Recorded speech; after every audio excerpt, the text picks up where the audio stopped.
Hi guys, this is Mr. Alcantara, and this is 8.1 Dilations. Just crazy, huh? I didn't think I would be doing lessons like this, but it is what it is. Um, anyways, so what we have going on right here for dilations is this is the original figure, PQR, and this is the dilated figure, PQR, P prime, Q prime, R prime. This K right here is called the scale factor, and this is CP prime, which would be from here to here. That's CP prime.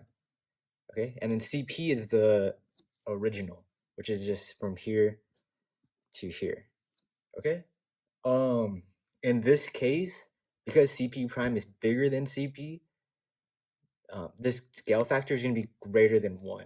If it's less than, like if this CP prime was, like, let's say somewhere over here, P prime, then we would say this is the scale factor would be some sort of fraction, probably like 1/2. Let's just say something like that. And that's about it. We'll kind of, okay, so because this is my first video, we're going to, it's gonna be pretty rough, guys, so bear with me, yeah? All right, so guys, check it out. Example 1. We have this figure right here. It looks something like this. These are what we're comparing. So like, let's say this is like a ruler or something. I don't know. This can be a ruler. As marks. Obviously, this is like a smaller ruler than this ruler. This is your center of dilation, C. In general, it's always going to be C. They're always going to call it C. It's always going to be point C. So this distance from C to P is going to be like, let's say 8 units. We don't really care that it has a measurement. It could be inches. It doesn't really matter. And let's say this is 12 units. Anyways, so if we're trying to find the scale factor from this guy to this guy, it's going to be like this. So it's always going to be CP prime over CP. So in this case, CP is what? It's 8. And the CP prime is 12. And so we have 12 over 8, which simplifies to divide everything by 4. So 3 over 2, which is K. This is our scale factor. And that's really all it is. Okay? Remember, like, this makes sense because CP is closer, all right? It's a smaller unit from CP prime.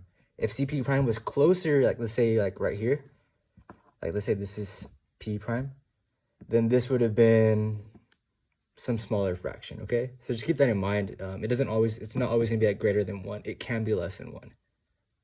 All right, so check this out, guys. So this is your first practice problem.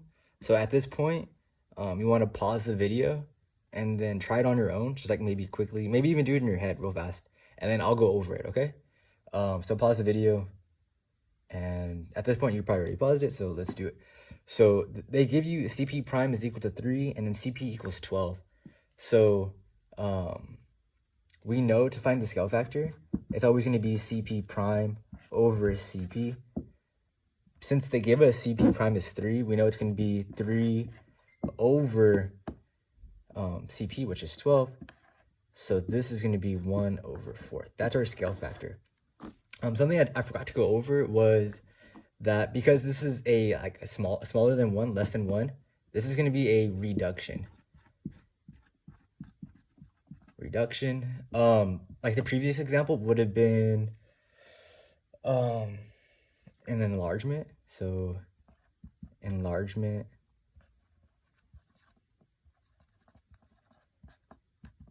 if K is greater than 1. Okay? All right, cool. All right, so this is also something that we're gonna see. It's called the coordinate rule. So coordinate, I'll just put a stop right there. So coordinate rule of dilation. And all that really means is like this is gonna be the origin is your center of gravity. So this is like the new C value. And this is just some point right here, and this would be the dilated. So this is the dilated point. All right. So K is going to be the scale factor, and all you're doing is to get from this point to this point is you're just going to multiply. So if this was like 1 and 2 or something like that. If you multiply, and let's say our scale factor k was equal to 2, this would be 1 times 2 is 2, 2 times 2 is 4. That's your new dilated point. That easy, guys. Real simple. All right, so you guys check this out. This is example 2, and all this, they give us like, so in the textbook, they're gonna give you like 3 points, so A, B, and C. And then they're gonna give you your scale factor. So we'll focus on A first, and then we'll go over to B. So they tell you the scale factor is 3, and they want to know what this new image is gonna look like. So all you have to do is, again, multiply this k value to each the x and the y, to each point. All right, so A prime is gonna be 3 times 2 is 6, 3 times 1 is 3, and then B prime is going to be 3 times 4 is 12, 3 times 1 is 3, and then C prime is going to be 3 times negative 4 is negative 12, 3 times positive 1 is, again, positive 3. And that's it. So that new figure, and you can graph this if you want to, but just trust me, it's going to be 3 times as large, okay? It's going to be bigger. All right. And now for this one over here. So this is an enlargement, by the way. So enlargement, something like that. And then k is equals to 1/2. This is a reduction. All right. And then, okay, so for this one, just to kind of separate it too, we'll call this like double prime, just to make it different than this one over here. So it's going to be A double prime. It's still, you're still referring back to this one here, though, okay? So this is your image, 2, 1, 4, 1, negative 4, 1. So A double prime is going to be equal to, actually, no, let's not use double prime. Let's just use D prime. Keep it easy, I guess. So D prime is going to be 2 times 1/2 is 1. 1 times 1/2 is 1/2. Let's go E prime. And this is going to be 1/2 times 4, which is 2. 1/2 times 1, which is 1/2. And then let's just say, so this is D, E, and then F. So F prime is going to be 1/2 times negative 4, which is negative 2. And then 1/2 times 1 is 1. Okay? So in this one over here for A, it's going to be something like some small, so 2, 1, 4, 1. C is negative 4, 1. So something like this. And then it's just going to be, everything's just going to be way bigger, right? 6, 3, 12, way over here. It's a lot bigger. This is going to be smaller, right? It's going to be a reduction. So if this was the image, something like this, a reduction would be 1, 1/2. So it's going to be really, really tiny. 2, 1/2. So it's going to be tiny. It's going to be something like that. All right. And that's it. All right, so check this out, guys. This is the next practice problem. So again, if you feel comfortable with this, you can skip it. But I'll just go over it real quick. Make sure you pause it, try it on your own. Again, maybe just do it real quick in your head, and then I'll go over it. All right, so for this problem, guys, all you have to do is again, you're just multiplying. So define P prime, Q prime, and R prime. If they give you the point, right? So it's just going to be negative 2 times 4, which is negative 8. It's going to be negative 1 times 4 is negative 4. And you kind of just go, you're just simply multiplying. So negative 1 times 4 is negative 4. 0 times 4 is 0. 0 times 4 is 0. And then negative 1 times 4 is negative 4. And that's it, guys. That's all you have to do to find the new image.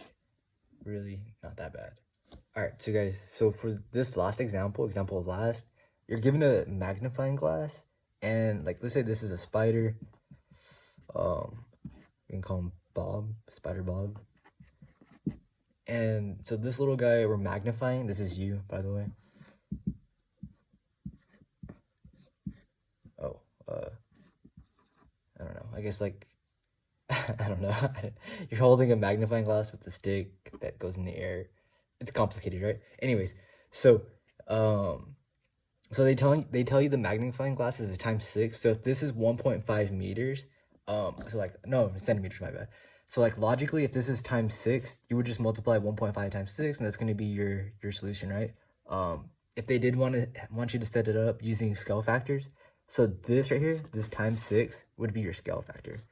So k is equal to 6. We know scale factor is broken down with the image length. So image, which would be, so new image, so new, that's nasty. So new over original, so OG. Okay, so the OG image would be the 1.5, so it's going to be 1.5 over new, which is this right here, this is the new, is equal to 6. And then how would you solve for new? You have to multiply by 1.5, multiply by 1.5. So 6 times 1.5 is equal to 9. So the new image, so this image right here, is going to be equal to 9 centimeters. So it's pretty small at 1.5, but with a magnifying glass, you know this little guy is now 9 centimeters, and it's way easier to look at it now. Cool?